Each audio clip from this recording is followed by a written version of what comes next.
how significant is China's commitment to a new fund to protect biodiversity? To delve into this and more, I have with me Peter Lee, Associate Professor of East Asian Politics at the University of Houston downtown. Thank you for joining me.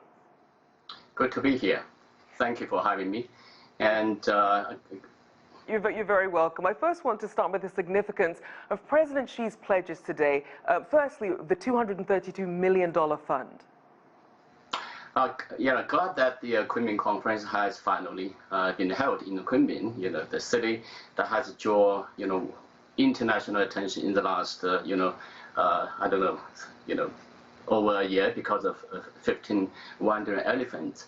I noticed President Xi Jinping's speech and the pledge, and $230 million pledge for helping developing countries is a commendable act on the part of the Chinese authorities to help the developing countries to fight global, to stop biodiversity loss, and also to help developing countries, because he emphasized the importance of multilateral cooperation. So he shows to the world that China is not just talking about international cooperation. China is putting resources to it and also helping those countries who most need those resources to join the international effort.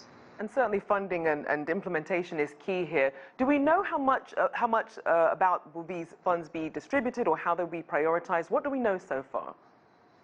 We are still, waiting for word about the distribution of the funding. But I can say that if the funds is to help mostly the developing countries, because these countries face a conflict between the need to develop, to need to provide a livelihood, and the need to lift poverty, and also the need to stop biodiversity loss. I believe the funds are more likely to go to those projects that will solve that conflict. But we will be able to see how the distribution is going to be made. So walk us through China's other notable actions and development projects on biodiversity. We know that China is one of the top and mega hotspots for global biodiversity. In the last 40 years, China has seen drastic reduction in biodiversity in the country.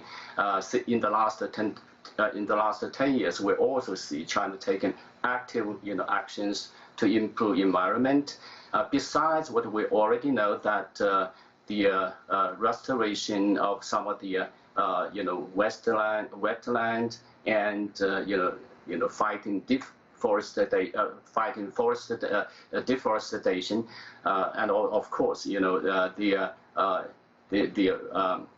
improvement of some of the endangered species like crested ibis.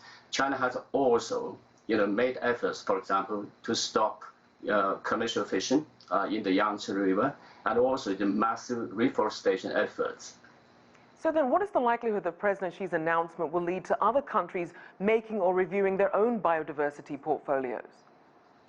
I'm glad that President Xi Jinping made the pledge, and also on the first day of the conference. So it's like a challenge, putting on the table for the rest of the world, especially for other developed countries, industrialized countries. So when China pledged $230 million for helping the developing countries, China understands that China has benefited from the trade relations with all these countries that are having biodiversity impact. So all the other countries, especially developing countries, they should also consider their role to help the developing countries. So I'm expecting other countries to contribute to the Kunming Fund as well.